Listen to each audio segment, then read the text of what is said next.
Une bénédiction annuelle des animaux. L'évacuation était prévue de longue date, mais la droite et l'extrême droite ont décidé de s'y opposer. Au pied de Sainte-Rita, des CRS bloquent l'accès au bâtiment. Ils étaient 50 ce matin à avoir été mobilisés pour évacuer les opposants à la démolition de l'église. Nous avions l'intention d'élever une protestation non violente par la prière. Donc nous nous sommes protégés autant que nous avons pu.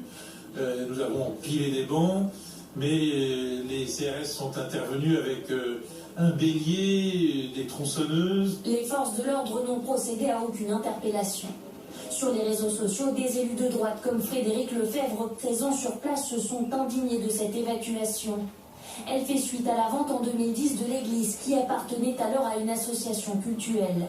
L'édifice religieux devait faire place à des logements, mais les travaux ont été empêchés par l'occupation de militants. La mairie, également opposée à la démolition, veut de son côté trouver un autre acheteur. On essaye de convaincre le propriétaire de réaliser cette vente, non pas avec le promoteur Lamotte qui souhaite y construire un immeuble de logement, mais assurer la pérennité d'un culte et permettre à cette église qui date de 1905 de rester dans le paysage parisien et celui de notre arrondissement en particulier. Avant sa vente, Sainte-Rita était louée par l'église gallicane. Elle était notamment connue pour accueillir les animaux. Et avec nous Frédéric Lefebvre, bonsoir, député Les Républicains des Français à l'étranger, candidat à la primaire de la droite et du centre. Pourquoi cette mobilisation, cette occupation très médiatique ce matin alors que vous le saviez, l'église devait être évacuée, c'est la justice qui l'a décidé? D'abord, peut-être le savez-vous, je crois d'ailleurs que vous l'aviez relaté sur vos antennes, mais ça fait plus d'1 an et demi que j'ai lancé SOS pour nos églises. J'ai d'ailleurs été à nombreuses reprises à la demande du maire du 15e, des élus, des riverains de l'église et des paroissiens à leur côté pour les défendre contre cette programmation, comme vous le dites, de destruction d'une église. Les églises font partie du patrimoine de la France, de tous les citoyens, et elles méritent d'être défendues. Et j'aimerais qu'on pense un peu à ces paroissiens qui aujourd'hui voient leur église de quartier menacée parce qu'il y a de la spéculation, menacée parce que depuis des années maintenant, il y a un imbroglio juridique qui fait qu'ils sont dans cette instabilité avec des occupations régulières, alors qu'eux veulent simplement la tranquillité et pouvoir prier paisiblement. Frédéric Lefebvre, l'archevêque catholique gallican de Paris, dont dépend cette église, a signé la vente. Il a décidé qu'il fallait mieux vendre cette église. Est-ce qu'il ne faut pas respecter cette décision? Est-ce qu'il n'est pas le mieux placé?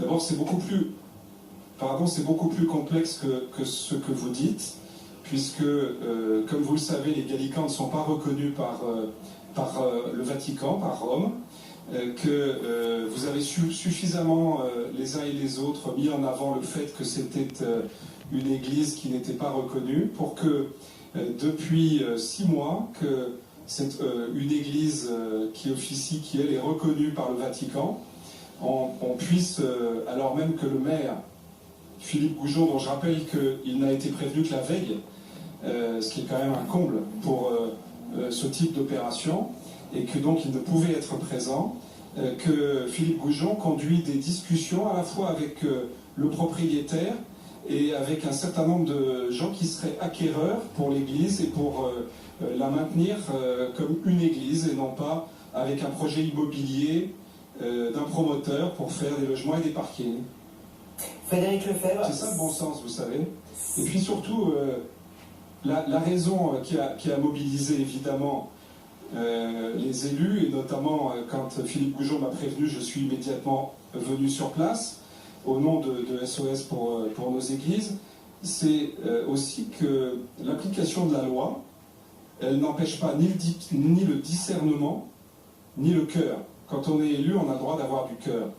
Et pour vous relater ce qui s'est passé, à 7h05, quand je suis arrivé à 7h moins 10, les CRS m'ont évacué, empêché d'accéder à l'église où avait lieu cette messe. Et comme les élus du 15e, nous avons été tenus au bord de l'église. À ce moment-là, j'ai téléphoné au directeur de cabinet du ministre de l'Intérieur. Le directeur de cabinet du ministre de l'Intérieur n'était pas au courant de cette opération. Et je dois vous dire que quand je parle de manque de discernement, dans la période actuelle où toute la communauté nationale est endeuillée, le symbole, non pas simplement de l'Église catholique, mais le symbole de religion maltraitée, après malheureusement les magnifiques symboles que nous avons vécus il y a quelques jours quand toutes les religions étaient représentées dans une église, je pense que le discernement aurait dû permettre d'éviter cela. Merci Frédéric Lefebvre d'avoir réagi en direct ce soir sur le plateau de BFM TV. Direction à Rio, J-2.